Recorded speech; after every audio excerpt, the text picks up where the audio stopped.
Well, hello friends, Mark Holmes here, and as always, thank you guys for watching, commenting, and subscribing to the Joby Sports Report. Without you guys, we know this does not work.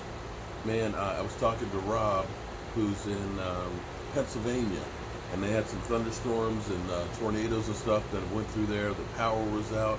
I know northern Texas, there was a tornado warnings and stuff there. There's the flooding in the Mississippi Valley, out west. Man, this weather is getting to be crazy. So, be safe out there. Hope everybody's okay, and look out for each other. You know, what a difference a year makes.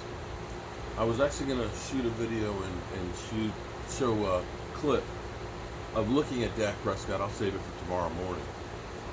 But looking at Dak right now, he looks about as happy as can be. I mean, you can see it on his face, the way, it might be because he's ready to get paid, but you can see when he's talking about his teammates and things like that, how excited he is. Now, we hear all this great stuff about Randall Cobb. Randall Cobb, they basically, Mickey Spagnuolo is saying right now, the biggest thing that you need to understand about Randall Cobb is he's fast. He's 29 years old, but he is fast. Now, the thing to worry about was he had a hamstring injury last year, which kept him off the field for part of the season. Evidently, that hamstring's not bothering him because he is blowing past these young cornerbacks, and he is looking good. He's going to be a really big, deep threat, and that's kind of amazing. And I think the whole cloud, I hate to keep trashing one guy, but it seems like Scott Linehan was like the dark rain clouds, the storm that was just brewing over the team. We went from Amari Cooper being the hero that ended up, being the mastermind that helped change the play, that helped us win the game against the Eagles. And then the next week he's in the doghouse, and you can see in his body language, like, man, I can't believe it. I came here for this. I do the right thing or make the right call, and here it is. I'm getting 3 targets. You can see Dak Prescott on the sidelines sitting there by Kellen Moore, and you can see in the body language like, oh, this is some crap. And the way you know that the play calling stinks or is not suited for what our quarterback did is how successful Dak Prescott is in crunch time. When you got a minute left and you need to score before the half, or overtime where he's never had an incompletion, or you need a game-winning drive and you're going no huddle and he's calling his own shots, how easy and effortless it is. The play calling seems to be so much better. But when we had Scott Linehan calling the plays, it seemed kind of painful and we all knew what they were doing. And if I can call the play from my living room, okay, you don't think the defensive coordinators could know what they were doing? We heard the Rams say, we could tell by the formation what's going on. And not to mention where we were having the 31st rated offensive weapons going into the season. I think right now Dak is he's like the evil genius. I got Mark Cooper. I got Zeke Elliott behind me. Now I got a Randall Cobb. There's Michael Gallup. Oh, in fact, I need a security blanket. There's Jason Witten. Oh my goodness. Oh my goodness. I got all these weapons.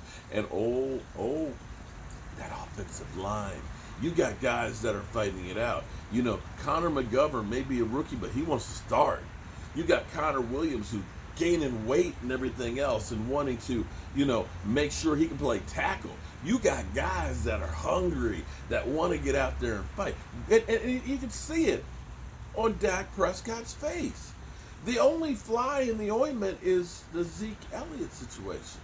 It's the only negative and worry we have is Zeke and Tyrone Crawford. But I'm going to say this.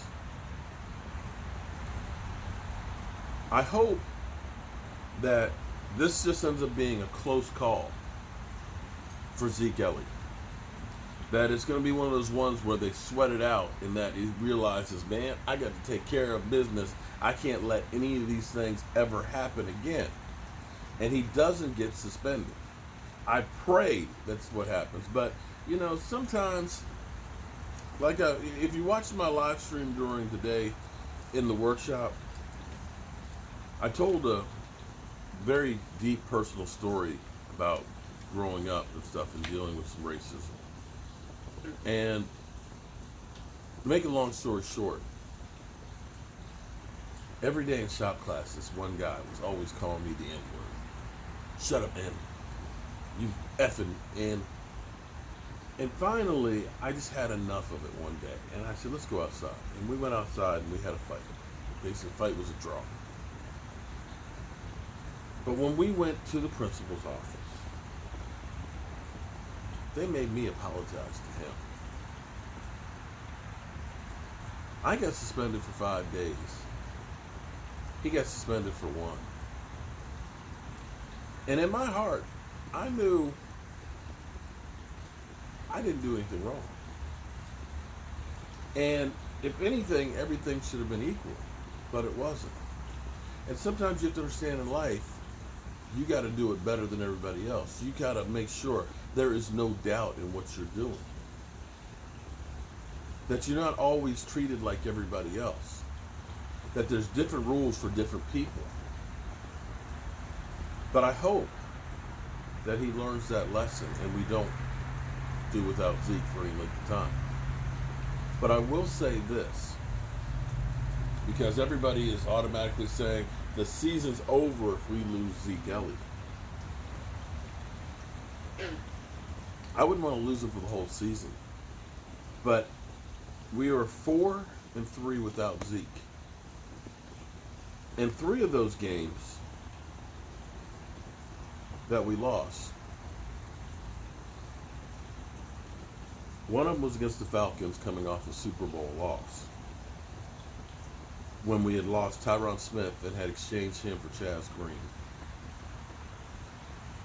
and gave up 5 sacks, or was it 6, to Claiborne. In that game, we didn't even really try to run the ball, even though Alfred Morris was getting like 4.8 yards a carry. We lost to the Eagles, who went on to win the Super Bowl.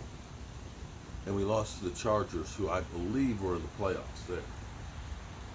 And also missing from those games was having a Sean Lee. Like I said, I don't want to lose Zeke Elliott.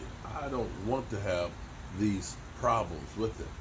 But I dare say that the Dallas Cowboys team, with the offensive line that we have, with Dak having more weapons, receivers, having a Jason Witten back, that we can better weather the storm than we could in 2017. Because here's what's interesting, because we all think that the Dallas Cowboys, all it is running Zeke the football. And Zeke has about 4,000 yards over the last 3 years. Don't get it twisted. But basically, it's just Zeke Elliott running. We didn't run Rod Smith very much. We didn't run anybody, Alfred Morris when he was here. It was just Zeke Elliott. But the interesting thing was, our offense did this dynamic shift a bit.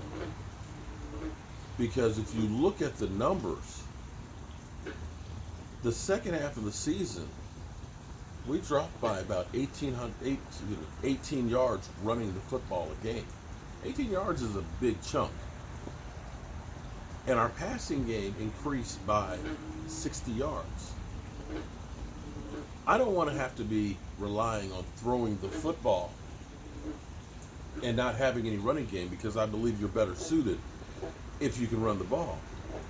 But as much as the perception is that the Dallas Cowboys just run the ball and that's all they do, we were 10th in running football last year.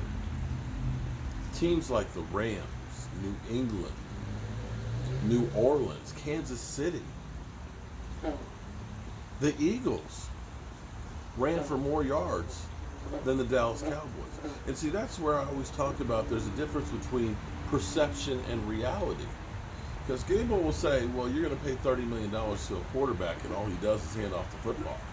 Well, quite frankly, Tom Brady was handing off the football just as much as the Dallas Cowboys. And you have to understand, it's not just a one-person, team. It is a team. And by that, it's all of everybody together that makes it up. You're better suited right now because you have a great offensive line. You've got backups there. Right now, you've got a defense that's going to help. It's not ideal to lose Zeke Elliott, but I think you Dallas Cowboys can weather the storm. Hopefully we won't have to test that out, but we'll have to wait and see.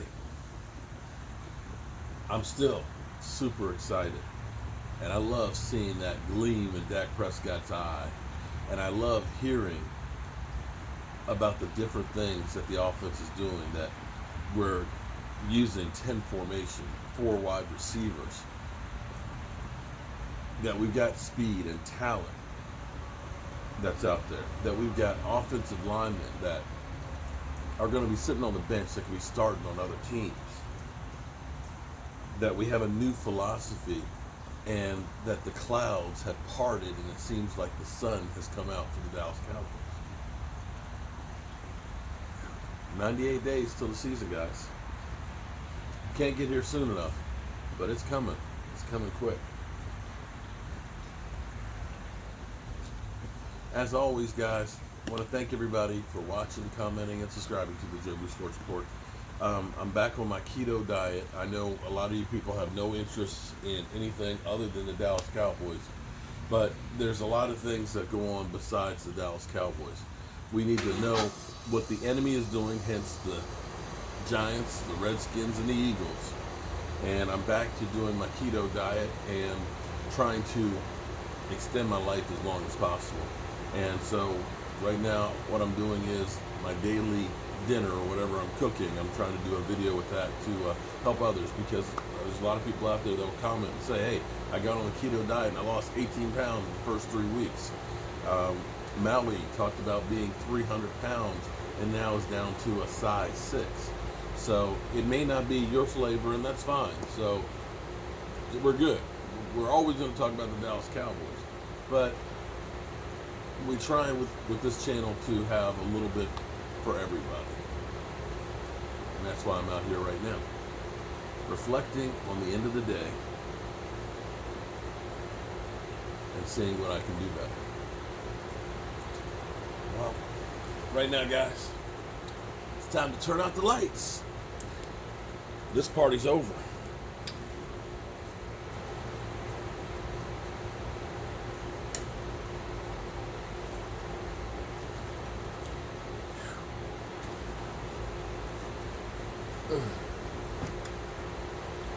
Coffee mug actually looks pretty good there with the fire, don't it? Yeah. Well, I'll see you guys in the morning.